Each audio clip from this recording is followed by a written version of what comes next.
Halo semuanya, selamat datang kembali. Hari ini kita akan membongkar tuntas apa sih sebenarnya yang membentuk sebuah sistem komputer. Kelihatannya mungkin simpel ya, tapi ternyata ada satu elemen kunci yang sering banget dilupakan. Coba, kalau saya tanya Anda, apa sih isi komputer itu? Sebagian besar dari kita mungkin udah punya jawaban yang siap di ujung lidah. Tapi, pertanyaannya, apakah jawaban itu sudah lengkap? Biasanya kita akan langsung jawab, oh ada hardware atau perangkat keras, semua komponen yang bisa kita sentuh, kita lihat. Dan tentunya ada software atau perangkat lunak, yaitu program dan aplikasi yang kita install dan kita gunakan. Jawaban itu 100% benar kok, tapi itu baru 2/3 dari cerita lengkapnya. Ada sesuatu yang hilang, sesuatu yang fundamental banget. Yep, ada pilar yang ketiga, sebuah elemen yang sering banget kita anggap remeh, padahal tanpanya komputer paling canggih di dunia sekalipun cuma bakal jadi sebuah kotak besi yang nggak berguna. Oke, mari kita bedah satu persatu ya. Kita akan mulai dari konsep 3 pilar komputer itu sendiri. Lalu kita akan kupas tuntas masing-masing pilar, hardware, software, dan tentunya brainware. Dan di akhir, kita akan lihat gimana ketiganya ini saling terhubung dan nggak bisa dipisahkan. Nah, ini dia ide utamanya. Hardware, software, dan brainware itu adalah satu kesatuan. Sebuah trinitas yang nggak bisa bekerja sendiri-sendiri. Coba lihat visualnya di sini. Anggap aja ini kayak kue pie yang dibagi 3 sama rata. Masing-masing bagian punya peran yang sama pentingnya. Kalau satu bagian hilang, ya sistemnya nggak bakal jalan. Sebuah sistem komputer itu baru bisa disebut lengkap dan berfungsi kalau ketiganya bekerja bareng secara harmonis. Oke, kita mulai dari pilar pertama, yang paling kelihatan jelas. Hardware. Ini adalah semua bagian fisik dari komputer yang bisa kita lihat dan kita sentuh. Biar gampang, kita bisa bagi hardware jadi 4 kategori fungsi utama. Ada yang tugasnya untuk memasukkan perintah, ada yang untuk menampilkan hasil, ada otaknya yang memproses data, dan ada yang tugasnya menyimpan semua informasi kita. Kita mulai dari perangkat input. Ini adalah cara kita ngobrol atau kasih perintah ke komputer. Contoh paling klasiknya, ya keyboard, kita ngetik huruf, angka, dan perintah-perintah lain lewat sini. Selanjutnya, perangkat output. Nah, ini giliran komputernya yang ngobrol balik ke kita. Monitor misalnya, menampilkan semua hasil kerja komputer dalam bentuk visual yang bisa kita pahami.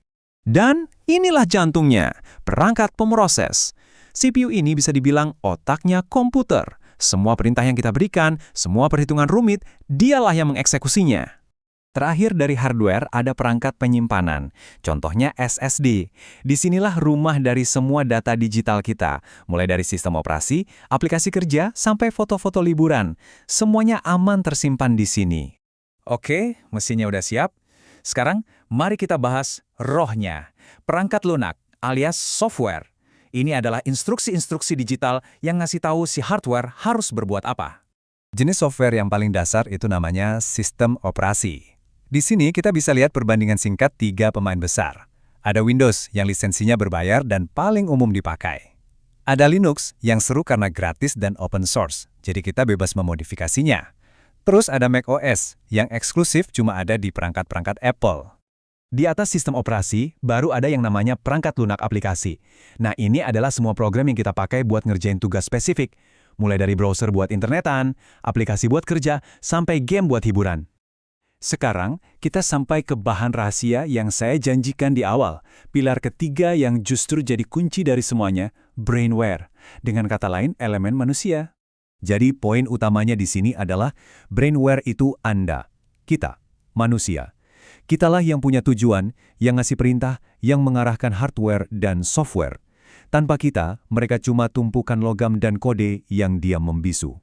Dan peran kita sebagai brainware ini beragam banget loh.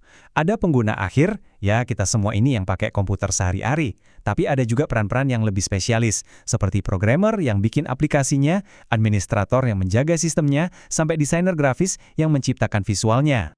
Nah, disinilah letak keajaibannya. Memahami bagaimana ketiga pilar ini saling bergantung dan bekerja sama untuk menciptakan sebuah fungsi. Lihat deh contoh sederhana ini. Kita sebagai brainware punya tujuan, mau nulis email. Terus kita beraksi, ngetik pesannya di keyboard, yang merupakan hardware. Lalu, aplikasi email sebagai software langsung memproses ketikan kita dan menampilkannya di monitor, yang juga hardware. Semuanya berjalan mulus dalam satu alur kerja yang terintegrasi. Bayangan ini kayak kursi berkaki 3. Anda bisa punya hardware tercepat dan software tercanggih. Tapi kalau nggak ada brainware yang tahu cara pakainya, ya sama aja bohong. Kursinya bakal jatuh. Seluruh sistem jadi nggak berguna sama sekali. Ketiganya harus sinkron. Kutipan ini benar-benar merangkum semuanya dengan sempurna.